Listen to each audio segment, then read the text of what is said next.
noticia en profundidad, qué placer acompañarles. Soy Tatiana Pérez, les saludo desde nuestra sede central en Caracas, en Venezuela.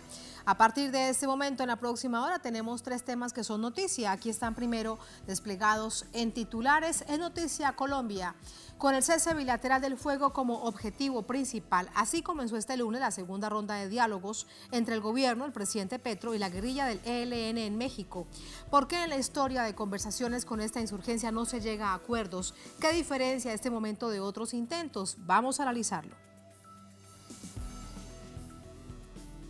En Noticia Estados Unidos, las autoridades del estado de Ohio emitieron una orden de evacuación para residentes de East Palestine tras el incendio que produjo el descarrilamiento de un tren que transportaba grandes cantidades de cloruro de vinilo, un químico muy tóxico y peligroso para la salud. Coincidencialmente, esta catástrofe ambiental se produce en momentos en que el gobierno informa sobre globos espías y avistamiento de ovnis. ¿Se trata de una cortina de humo? Vamos a verlo. En Noticia Perú, la Fiscalía inicia las investigaciones por el ataque que causó la muerte de 7 policías en el Brain, ocurrido este sábado. El gobierno asegura que se trata de una acción narcoterrorista. Desde movimientos sociales se espera que este lamentable hecho no sea usado para incrementar la represión contra quienes protestan. Lo analizamos. En Noticia Casi Comienza, bienvenidos, bienvenidas. Feliz inicio de semana.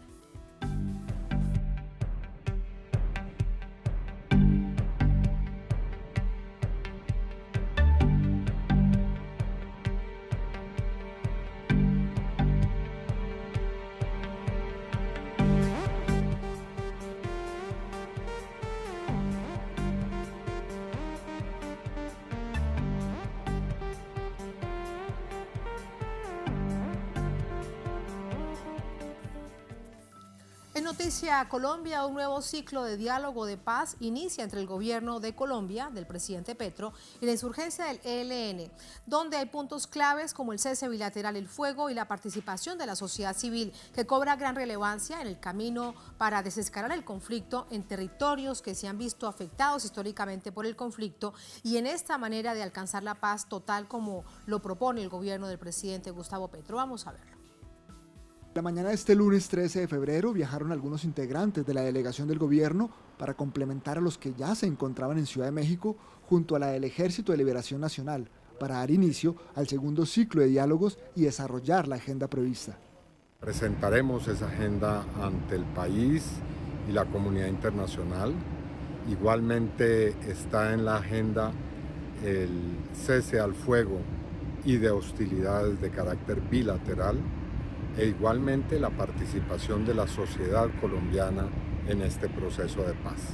La delegación está en la mejor disposición. Allá la espera en México la delegación del ELN y esperamos a partir de la tarde de hoy poner manos a la obra. Mesa de diálogos de paz. El sitio de encuentro para el nuevo ciclo de diálogos fue la sede de la Conferencia Interamericana de Seguridad Social en la capital mexicana, que contó con la presencia de las autoridades mexicanas, la representación de la comunidad internacional y los delegados del gobierno colombiano y del ELN. El proceso genera amplias expectativas al interior del país. Yo guardo la esperanza que este ciclo marque las rutas claras en materia de construcción de los protocolos que son necesarios para el cese al fuego y para la participación de la sociedad civil. Defina la naturaleza de esa participación y defina la ruta que hay que seguir para que la participación se haga efectiva, fundamentalmente en lo que debe ser determinante en el desarrollo de estos diálogos, es la construcción de la paz territorial. Las conversaciones se desarrollan en medio de confrontaciones entre los distintos grupos armados que hacen presencia en vastas regiones de Colombia. El gobierno realiza acercamientos con 7 grupos armados que han demostrado disposición al diálogo. En este contexto serán presentados los informes que recogió la caravana humanitaria en un recorrido que realizó con integrantes del gobierno, el ELN y diferentes organizaciones a departamentos como el Cauca y Chocó. Tuvo un impacto muy positivo para las comunidades que sufren el rigor del conflicto armado en el litoral pacífico. Se escuchó a la gente, el gobierno y el vocero del ELN plantearon los temas, los avances, los alcances y los objetivos de los diálogos. Quedaron muchas tareas y compromisos. Esperamos que eso se cumpla. Por el otro lado, es muy importante que gobierno y ELN, ojalá fueran todos los grupos armados, empiecen a desescalar el conflicto. A este nuevo ciclo se suman integrantes de la Policía Nacional, al grupo de observadores que pertenecen a las fuerzas militares, lo que debe ayudar a generar más confianza en el proceso y apoyo a la consolidación de la paz, teniendo en cuenta que uno de los puntos centrales es el cese bilateral al fuego. Hernán Darío Tobar Gaitán, Telesur, Bogotá, Colombia. Allí teníamos el reporte de nuestro corresponsal en Bogotá, Hernán Tobar, con quien nos conectamos ahora para seguir conversando acerca de esta segunda mesa de diálogo. La primera tuvo lugar aquí en Caracas, en Venezuela. Hernán, muy buenas noches. Un punto central, además de la expectativa que hay por ese anhelado cese bilateral del fuego, que cesen los fusiles, es la participación política de la ciudadanía. Este ha sido un punto en el que siempre el ELN, cuando se han realizado otros procesos de diálogo, lo pone sobre la mesa. ¿Qué se dice desde movimientos sociales al respecto? Tatiana, buenas noches, saludos para usted, para toda la teleaudiencia que nos ve a través de las pantallas de Telesur y en nuestra multiplataforma informativa. Pues la expectativa desde las organizaciones sociales, desde las comunidades indígenas y afro, está precisamente en la participación que puedan tener ellos y el desarrollo a partir también de la caravana humanitaria que hicieron los integrantes del gobierno nacional y del ELN, una caravana humanitaria que lo que pretendía era recoger precisamente las preguntas, las dudas y las exigencias de las comunidades indígenas y afros en medio del conflicto. Estos informes serán llevados y serán estudiados en la mesa de diálogo en el segundo ciclo que se desarrolla en México. Así que es muy importante esos insumos para el desarrollo de lo que va a ser esta mesa de diálogo, pero sobre todo va a ser un insumo importante también para conocer cuáles son las exigencias de estas poblaciones y que a partir de allí se cree un protocolo de participación según las exigencias de las comunidades étnicas en la mesa de diálogo. Recordemos que se hizo, digamos, una especie de laboratorio, un primer encuentro y un primer desarrollo de encuentros con las comunidades étnicas en el departamento del Cauca y el departamento del Chocó, donde se tuvo la oportunidad de hablar con numerosas comunidades, inclusive que son presa de la confrontación actual entre grupos armados ilegales, víctimas del confinamiento, del desplazamiento, y lo que se pretende es llevar unos alivios humanitarios a estos departamentos y a estas comunidades. Así que es muy, muy importante los insumos que de allí salgan y la relevancia que cobra este segundo ciclo, no solo por los insumos que se llevan en relación a este tema, sino también por el desescalamiento del conflicto que precisamente en conjunto con estos informes pues llevará unos alivios a estas comunidades. Allí radica su importancia. Claro, en la mesa de diálogo se tendrán que discutir cuáles son los protocolos para el desescalamiento del conflicto, para el cese bilateral al fuego. Por eso en nuestro informe reseñábamos que allí hacen presencia como observadores integrantes de las fuerzas militares y de la policía, precisamente para elaborar también en conjunto estos protocolos en el desarrollo del cese bilateral, pero también de la participación de la sociedad civil en la construcción de ese desescalamiento y alivios humanitarios a las poblaciones. Uno de los puntos esenciales, básicos e importantes en este nuevo ciclo de diálogos, el segundo, que se desarrolla entre el gobierno de Gustavo Petro y la insurgencia del Ejército de Liberación Nacional, Tatiana. Gracias, Hernán. Pues todos estos insumos los vamos a llevar al análisis, oportuno además con una mirada histórica. Gracias, Hernán. Muy buenas noches. Para ello nos acompaña María Consuelo Ahumada. Ella es profesora en la Universidad Externado de Colombia, investigadora en temas de economía, política, desarrollo e internacional. Nos acompaña también desde Bogotá. Profesora, bienvenida, muy buenas noches. ¿Cómo está? Buenas noches, Tatiana. Un saludo también para los televidentes que nos acompañan en este momento. Muchísimas gracias. Profesora, primero haciendo un poco de historia. En otras oportunidades, lo decíamos además en titulares, el ELN ha dialogado con otros gobiernos. Sin embargo, en esta oportunidad hay una gran expectativa porque es el gobierno del presidente Petro, un gobierno popular, un gobierno que viene además con el apoyo de las bases sociales, de las juventudes, de movimientos sociales y de derechos humanos.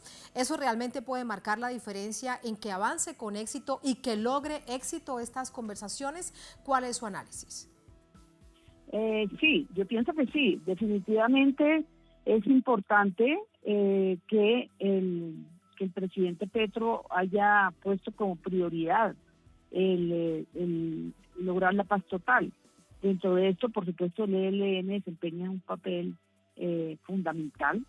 Ha habido algunos problemas, pero digamos, la reunión de Caracas, la primera, la de diciembre, la segunda que se hizo como de emergencia para disipar malentendidos y problemas, y ahora esta que se inicia en México, generan mucha expectativa.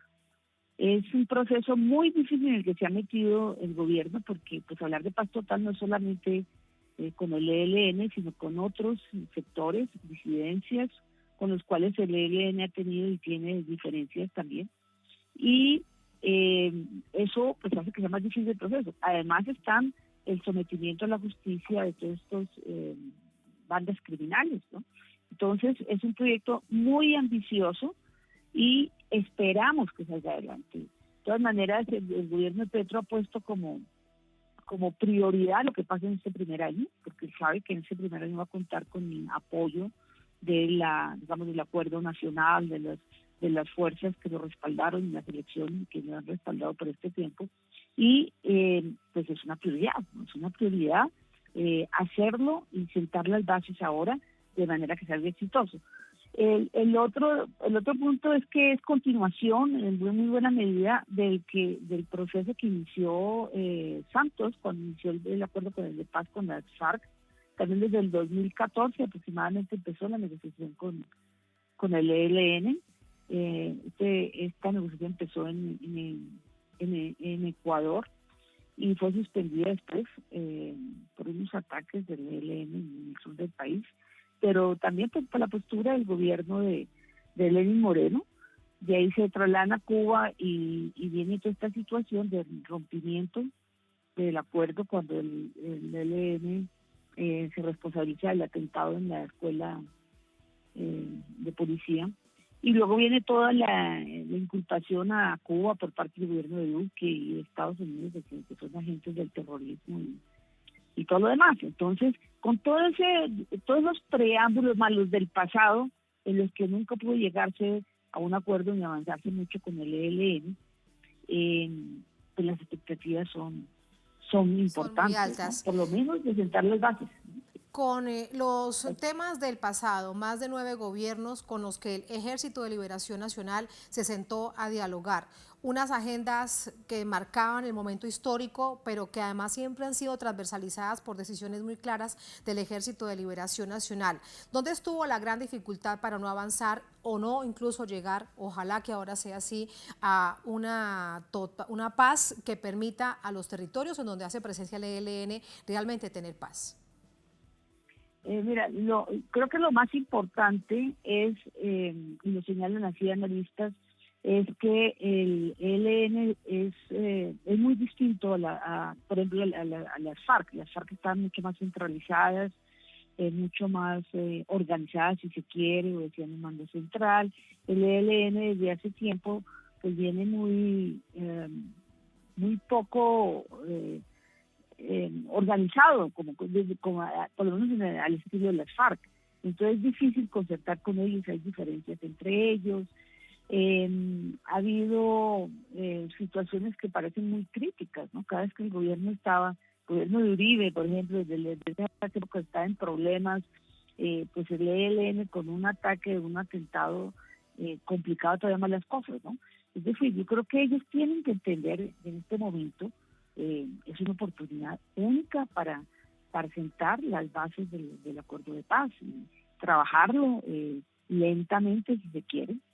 Sí, ahora ellos expresan que parecen tener afán, eso sería muy bueno, ¿sí?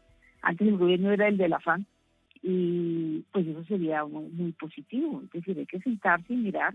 El apoyo de Venezuela es fundamental, sobre todo por una razón, porque es que el ELN está en el Pacífico, pero también está ejerciendo todo su poder en la frontera, ¿sí? En el lado colombiano, y toda esta zona del Catatumbo es una zona muy crítica en todos sentidos. De hecho, Petro dijo que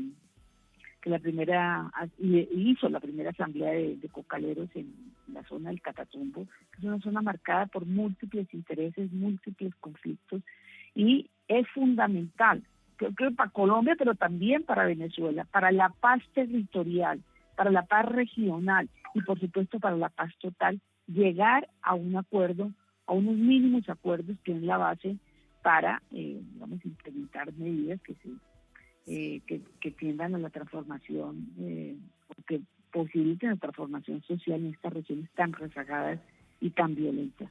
Uno de los asuntos, sí, profesora Ahumada, uno de los asuntos claros, tal como sucedió en la mayor parte del tiempo de negociación, de conversaciones entre la guerrilla de las FARC en La Habana con el gobierno colombiano, con el gobierno del presidente Santos, es que se habló, se dialogó, se conversó en medio de las balas, en medio del conflicto. Esto sucede ahora exactamente igual. ¿Qué hacer, producto de la experiencia que se tuvo en La Habana, para que situaciones de estas, porque venga de donde venga, genere tal nivel de conflictividad y haya algunos que incluso pretendan aumentarlo para quebrar el proceso? Sí, es muy grave y por eso un poco la precipitud del gobierno Petro en el anuncio, ¿no? Él dijo después, dice que hay cuestiones que se entenderán después, pero también habló de la importancia de la caravana humanitaria, a lo que ustedes se referían antes, ¿no? Eso se necesitaba un mínimo necesitaba un cese del conflicto para poder adelantar, y de hecho incluso los negociadores por cuenta de las FARC han dicho, negociar con un mínimo de paz, con un cese del conflicto, es mucho más favorable que hacerlo en medio del conflicto, ¿no? Es lo que tendría que generarse la confianza, como insisten tanto, para que se diera ese acuerdo de cese bilateral y se pueda negociar.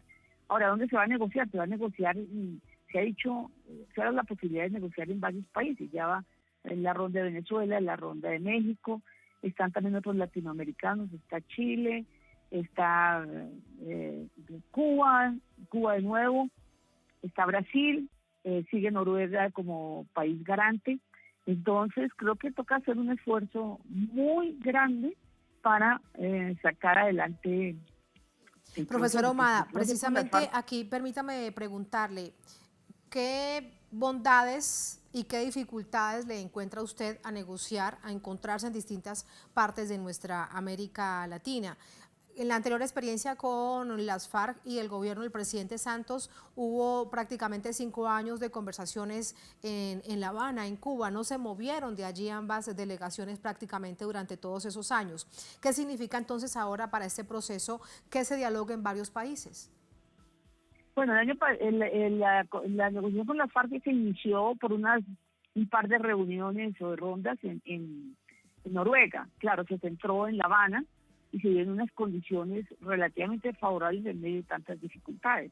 Yo pienso que lo que quiere el presidente es comprometer, aceptar el ofrecimiento de varios países, comprometer más a las partes, ¿no? Es decir, hay más países garantes, digámoslo así, o más países donde se van a realizar las negociaciones, y eso podría implicar también eso, su proyecto de relanzar la integración, hacerlos partícipes a todos estos países de ese proceso, que es tan importante, como decía, no solamente para Colombia, es la paz regional y es la paz en América Latina, ¿no? Es el conflicto más grande que se vive en este momento realmente es el único conflicto armado que se vive en la región y que afecta a la región andina, concretamente también a Colombia, por supuesto a Venezuela, y ha tenido, con Ecuador también ha habido más de un problema, ¿no?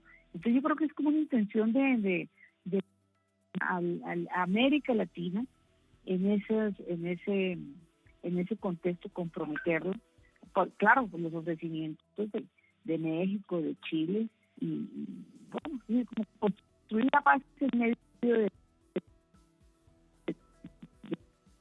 de la construcción. Estamos perdiendo la comunicación con nuestra invitada, la profesora Consuelo Ahumada. Profesora, ¿usted me escucha? Me queda una pregunta por plantearle. Sí. Profesora. Tenemos dificultades en esta última inquietud, la dejamos para una próxima oportunidad. Le agradecemos a la profesora Consuelo Ahumada por habernos acompañado, por ayudarnos a comprender lo que significa este proceso, segunda ronda de diálogo entre el gobierno de Colombia, la guerrilla del Ejército de Liberación Nacional, y no solamente para Colombia, para toda nuestra América Latina. Así vamos a la primera pausa en esta emisión de Es Noticia. Al volver en Noticia, Estados Unidos, las autoridades del estado de Ohio emitieron una orden de evacuación para residentes de East Palestine tras el incendio que produjo el descarrilamiento de un tren que transportaba grandes cantidades de cloruro de vinilo, un químico muy tóxico y peligroso para la salud. Coincidencialmente, esta catástrofe ambiental se produce en momentos en que el gobierno informa sobre globos espías y avistamiento de ovnis. Están tratando de generar una cortina de humo. Vamos a analizarlo al volver. Estamos en Es Noticia.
En Noticia Estados Unidos, hay gran preocupación por la catástrofe ambiental que ocasionó el descarrilamiento de un tren que transportaba productos químicos cerca de la frontera entre Ohio y Pensilvania.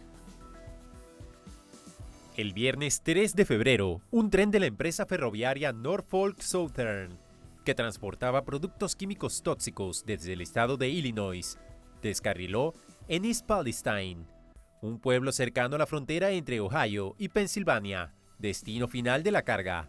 El convoy tenía más de 100 vagones y 50 quedaron destrozados, creando un enorme incendio. Según la propia empresa, una quinta parte transportaba materiales peligrosos. Para evitar una explosión, las autoridades iniciaron una quema controlada que obligó a evacuar a los residentes del lugar, pues las consecuencias eran una nube de humo tóxico e intensas lluvias ácidas. De hecho, la Agencia de Protección Ambiental, EPA, reconoció que muchas de esas sustancias se estaban infiltrando hacia las vías fluviales cercanas y decenas de peces murieron casi de inmediato. Una de las sustancias era cloruro de vinilo, un químico peligroso y extremadamente volátil, que se usa principalmente en Estados Unidos para la fabricación de plásticos como revestimientos de cable o materiales de embalaje. Es un químico cancerígeno y la quema de este, que libera cloruro de hidrógeno y fosgeno, puede ser letal. El fosgeno es un gas muy tóxico que se utilizó durante la Primera Guerra Mundial como arma. El asunto pasó desapercibido por varios días, pese a la gravedad del incidente que la prensa llegó a comparar con Chernobyl, y que un periodista fuera arrestado mientras cubría una rueda de prensa del gobernador de Ohio sobre el tema. En menos de 2 días, la Junta Nacional de Seguridad en el Transporte dijo que el accidente responde a un problema mecánico, y la EPA declaró que el daño ambiental era limitado. En redes sociales se ha instalado la teoría conspirativa que sugiere que el avistamiento de objetos voladores no identificados sobre los cielos norteamericanos y canadienses son una maniobra de distracción orquestada desde la Casa Blanca para tapar lo que para algunos es el mayor desastre natural en la historia del país. La congresista republicana Marjorie Taylor Greene parece estar de acuerdo con esta idea por un mensaje en Twitter en el que denuncia el desastre ecológico y expresa: "Oh, pero los ovnis". Además, el incidente coincide con el conflicto abierto con el sector ferroviario que el año pasado amenazó con una huelga que prometía desestabilizar aún más la economía del país, y el Congreso logró frenar con la aprobación de una ley. Vamos con el análisis. Para ello nos acompaña Manuel Salvador Espinosa, director del Centro Regional de Estudios Internacionales, CREI, nos acompaña desde Managua, en Nicaragua. Manuel, bienvenido, buenas noches. Buenas noches, muchas gracias siempre por la invitación. Muchas gracias. Manuel, lo primero que quiero preguntarle es, ¿a qué cree usted que se debe tanto silencio ante esta catástrofe ambiental?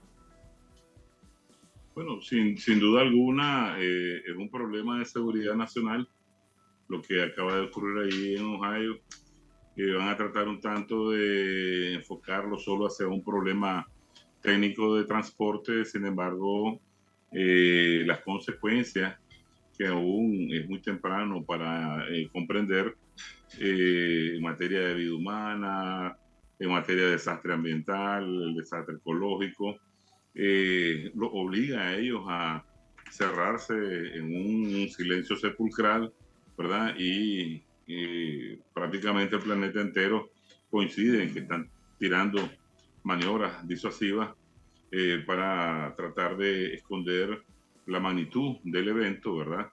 La magnitud de la tragedia y sobre todo las consecuencias posteriores que poco a poco vamos a ir viendo como resultado de estas. Sí, y hablando precisamente de esas consecuencias, lo primero que se reporta por parte de quienes habitan en estas zonas cercanas en Ohio y en la frontera con Pensilvania son extremadamente graves. Sí, estamos viendo en las redes sociales muchos videos, ¿verdad? Donde este desastre está siendo comparado como el desastre de Chernóbil, nada más que de carácter químico, y la afectación que tiene el agua a través del aire, ¿verdad? No se termina apenas logren limpiar la zona. Eso inclusive se va a expander y se entiende que por el peso, ¿verdad? El material ahí expuesto tiende a sumergirse, ¿verdad? Alcanzando aguas subterráneas, y eso inclusive va a afectar no solo el agua potable, sino que todo aquel tipo de agua que se ocupa para la ducha y otros menesteres. Y eso también es muy tóxico, y como decía la introducción de esta ronda analítica, produce un sinnúmero de enfermedades de carácter cancerinosas que va hacia el cerebro, el cáncer del hígado, el cáncer pulmonar, linfoma, etcétera. Entonces, difícilmente, pues esto es un hecho que va a terminarse en 1 o 2 semanas. ¿Cuánto tiempo podría tardar en recuperar el aire, la tierra, el agua, todo lo que se ha visto afectado por esos químicos tan tóxicos en la vida normal? Es difícil porque las tragedias ambientales y ecológicas por lo menos son años lo que van a suceder, y tanto para la afectación humana como ambiental, y el radio de expansión que se ubicaba en primera instancia entre 1.5 y 3.5 millas cuadradas se ha expandido ya a 11, y por el tamaño de la nube que hemos podido percibir en las redes sociales, prácticamente ciudades aledañas ya están siendo afectadas. El gobierno del presidente Biden, en el marco de lo que ha sucedido, pues esto sucedió el pasado viernes, y de a poco solamente, usted bien lo dice, incluso a través de las redes sociales, es que ha logrado colarse la información, no a través de los medios locales y corporativos dentro de Estados Unidos. Pero en medio de que esto ha sucedido, el gobierno habla de globos chinos espías y también de la aparición de ovnis. De hecho, han creado todo un protocolo para ir tras ellos. ¿Usted cree que es una cortina de humo tratar de que se vire la información ante la gravedad de los hechos? Sí, comúnmente el secreto es revestido por medidas gubernamentales que tratan de desviar tanto la atención de la opinión pública sobre X o Y situación, sobre X o Y tragedia, sobre X o Y error gubernamental o sobre X o Y problema de este calibre. También aquí habría, además del famoso paquete ese de que ahora están derribando ovnis, ¿verdad? Y globos. Parece que los extraterrestres solo atacan a los Estados Unidos porque están preocupados por salvar a la humanidad de esto. También hay un tema que va bastante aledaño, que prácticamente ya se conoce a nivel global quién causó la voladura de los gasoductos del Nord Stream, y que todo lo señala a ellos, prácticamente es una denuncia clara, y entonces cuidado, y van ellos a subir la parada en función de que ya no solo se trata de un desastre técnico o de fallas de seguridad en el transporte, sino hasta de acciones terroristas, y van a buscar a quién culpar. Y esta es una actuación clásica en la política exterior norteamericana. Sí. Con respecto a ello, lo que llama la atención es el absoluto silencio que tiene la Unión Europea, porque Europa fue directamente la afectada con estas explosiones. China se ha pronunciado, Rusia se ha pronunciado, pero Europa, recordemos que además hay un largo trayecto que pasa en Nord Stream desde Rusia hasta Alemania, que además le servía a toda Europa para evitar los altos costos de la factura como lo estamos viendo hoy, hace silencio. Hay mucho capital europeo y sobre todo alemán invertido en la construcción de esos gasoductos, y con esa política de supeditación, inclusive de silencio, por parte de la Unión Europea, está dañando, está ejerciendo, creando enormes fisuras en el componente económico de las élites europeas. ¿Por qué? Porque prácticamente la afectación es clara, y están viendo que su aliado principal, en vez de protegerlos, los está protegiendo con el único fin de tomarlos a ellos como un mercado único para su comercio, tanto de gas como del petróleo. Entonces también ese silencio dice mucho. Por lo menos ahora a nivel gubernamental están tratando de emitir lo menos críticas a los norteamericanos, porque ellos, siendo aliados, han sido los más afectados. Pero abajo la población difícilmente, cuando esta noticia, este descubrimiento que ya pues era por lógica haberse sacado de hace rato, tome más cuerpo, pues la fuerza de la crítica popular o pública va a ser súper más fuerte, y va a tener que obligar a responder a esos gobiernos que ahora callan de la Unión Europea. Gracias, Manuel, por ese análisis. Muy buenas noches. Un placer siempre. Muchas gracias, Tatiana. Muchas gracias. Buenas noches. Así vamos a la última pausa en esta emisión de Es Noticia. Al volver en Noticia a Perú, la Fiscalía inicia investigaciones por el ataque que causó la muerte de 7 policías en el Brain, ocurrido este sábado. El gobierno asegura que se trata de una acción narcoterrorista. Desde movimientos sociales se espera que este lamentable hecho no sea usado para incrementar la represión contra quienes protestan. Vamos a analizarlo al volver. Estamos en Es Noticia.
En noticia Perú, 7 policías fueron asesinados en una emboscada en el Braen, según fuentes oficiales.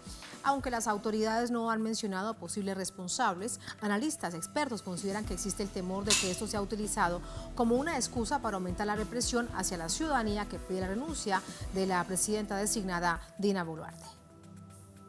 Presuntos terroristas asesinaron a 7 efectivos de la Policía Nacional, PNP, tras una emboscada el pasado sábado 11 de febrero en la localidad de Natividad, región de Cusco, específicamente en el Valle de los Ríos de Apurímac, Ené y Mantaro, zona conocida como el Braen. El ataque también dejó un funcionario herido. El cuerpo policial confirmó el suceso a través de su cuenta en Twitter, donde indicaron que todo ocurrió mientras se trasladaban en un vehículo a la zona mencionada. Según la policía, los responsables dispararon al conductor de la camioneta y este perdió el control del vehículo, tras lo cual abrieron fuego contra los efectivos que viajaban en su interior. Los agentes fallecidos fueron identificados como Alfredo Loaiza Carvajal, Luis Cerrón Palacios, Wilder Eliseo Conosco, Iván Muñoz Fasabi, Sandro Villegas Corajigua, William Quispe Anchay y Saúl Huarco Samaniego, mientras que el herido responde al nombre de Edwin Mego Villogas, con el grado de capitán. Fuentes locales han señalado que en el territorio donde ocurrieron los acontecimientos, hacen vida de forma esporádica elementos del grupo armado Sendero Luminoso, organización que es vinculada con acciones terroristas. Por otra parte, analistas afirman que el asesinato de los policías podría ser utilizado como excusa para calificar de terroristas a las personas que a escala nacional se han expresado en protestas contra Dina Boluarte y no como un ataque narcoterrorista. Según datos registrados por la Comisión Nacional para el Desarrollo y Vida Sin Drogas, de Vida, Perú es el segundo productor mundial de cocaína, como derivado de las aproximadamente 54.000 hectáreas de cultivos de coca existentes. Vamos a entrar con el análisis. Para ello nos acompaña Rumimaki Ortega Quispe, secretario nacional del Sindicato Unido de la Policía. Nos acompaña del Perú, por supuesto, nos acompaña desde Ayacucho. Rumimaki, muy buenas noches, bienvenido. Gracias por acompañarnos. Buenas noches, Tatiana. Un abrazo y a todos los televidentes de Telesur. Muchísimas gracias. Como lo vemos en el informe que nos precedía, hay distintas hipótesis. Primero, de lo que significa el Braen, en lo que el gobierno de la presidenta designada Dina Boluarte se refiere como al narcoterrorismo. En ese sentido, en el marco de esas hipótesis, ¿qué cree usted que es lo que ha sucedido con este ataque a 7 de sus compañeros? Lo que tenemos en vista es lo primero de que todos les conviene llamar terroristas, les conviene llamar remanentes, pero en sí son el brazo armado del narcotráfico, porque ellos son los que resguardan a los cargamentos de droga que salen del Braen. Entonces han devenido en eso este grupo que a la final lo comanda Quispe Palomino. Eso es en realidad. Y ellos pues posiblemente algunas intervenciones que ha realizado la policía son las versiones que se tiene, han recibido como respuesta pues este ataque a 7 hermanos policías que fallecieron y un capitán herido, ¿no? Ese es producto, pero ¿a quiénes le conviene que esté vivito y coleando este brazo armado del narcotráfico en el Braen? Les conviene a la derecha, al gobierno y a los altos mandos de la policía y las Fuerzas Armadas, porque el plan Braen tiene incesantes recursos económicos en diferentes programas, y a pesar de eso, de que dentro de la policía y Fuerzas Armadas los que comandan, pues ahí la palabra clarísimo, ¿no? Roban a su propia institución, roban de ese dinero del plan Braen, a través también del Ministerio de Defensa, Ministerio del Interior, y también a la clase política, especialmente al fujimorismo y a la derecha recalcitrante, porque de eso se mantiene y sostiene para derruquear a todas las organizaciones sociales. Usted mismo ha visto cómo generales de la DINCOTE, de la Dirección contra el Terrorismo, han salido para manifestar de que los escudos que los manifestantes tenían era la palabra boica, sinónimo de terrorismo, los colores, y han salido que hablar de la Constitución, de la Asamblea Constituyente, es decir que es ser sinónimo de ser terrorista, el que el vaso de leche, ese es un programa que el bienestar para los niños y las mujeres, que es también sinónimo de terrorismo. Entonces, considero de que lo van a utilizar políticamente para criminalizar las protestas, ¿no? Sí, esa es una de las preocupaciones precisamente de organizaciones sociales, de movimientos políticos, de organizaciones campesinas e indígenas que se protestan, y es que esto sea utilizado políticamente en contra de quienes han decidido expresarse en las calles desde hace ya 2 meses. En tanto, Rumimaki, con respecto a lo que sucede en el Brain, se trata de grupos narcotraficantes organizados, se conoce quiénes son, hay presencia internacional también de narcotráfico, como por ejemplo de México, de otros países europeos, no es la única estructura que se mueve en esta región del país. Se lo pregunto si es un hecho además similar, como por ejemplo estamos viendo que se registra en Colombia y ahora, según también informes, en Ecuador. Efectivamente, son organizaciones de narcotraficantes, porque si hubiese una política adecuada del mismo gobierno que funcione debidamente los programas, seguramente, y hubiese las intenciones de erradicar, hace tiempo hubieran hecho, ¿no? Son más de 30 años que no pueden erradicar este brazo armado del narcotráfico, que lo encabezan los Quispe Palomino. Entonces, vemos de que no hay esas intenciones políticas, porque no les conviene erradicarlo, ¿no? Porque con los incesantes recursos que hay, con la cantidad de personal del ejército y de la policía que hay en el Brain. ¿Llegan recursos rato, ¿no? internacionales? ¿Llegan recursos del gobierno de Estados Unidos, por ejemplo? Efectivamente, a través de vida, ¿no? Ahí están, ¿qué te digo?, financiando la erradicación de la hoja de coca, pero no se preocupan, por ejemplo, cómo industrializamos la hoja de coca, ¿no? Pero ellos más se preocupan, pues, en la cuestión de satanizar a la hoja de coca y piensan que la hoja de coca es droga, y no es así, ¿no? Solamente el 0.02% de 100 gramos constituye el alcaloide de cocaína, ¿no? Claro, Entonces, la coca no es cocaína, el árbol de la coca no tiene la culpa de todo lo que se ha generado desde hace ya décadas en el mundo y en nuestra América Latina, de satanizarla de tal manera, además con una política fracasada. ¿Considera usted entonces que también en Perú la aplicación de esta política impuesta por Estados Unidos también ha fracasado? efectivamente, ¿no? Y ha fracasado. Y los resultados son que en estos momentos dados el narcotráfico, si es que los insumos no ingresan al Brain, no habría, no producirían la droga, ¿no? Pero lamentablemente los altos mandos de la policía y las Fuerzas Armadas están coludidos, pues, para que ingresen los insumos al Brain, ¿no? Que esa es una realidad que hay que decirlo, no hay que mentirlo. Hay otra de las hipótesis que se ha escuchado durante esta jornada por parte de expertos, por parte de analistas, Rumimaki, y es que hay una parte de la policía que está también involucrada con el narcotráfico en el Brain. ¿Usted qué cree?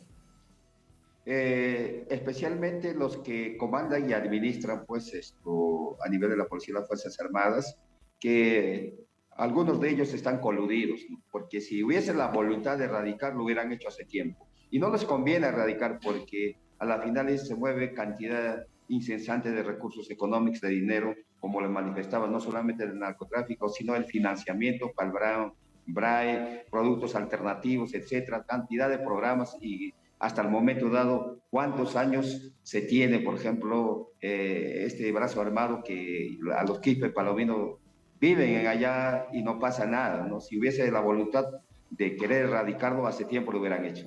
Rumimaki, y a este grupo que comanda esta persona que usted dice, Quispe Palomino, lo intentan vincular con lo que habría quedado de un reducto de Sendero Luminoso. ¿Qué cree usted con respecto a ello? Porque hay expertos que dicen Sendero Luminoso realmente no existe. Ahora lo que tratan es de revivirlo para hablar del narcoterrorismo.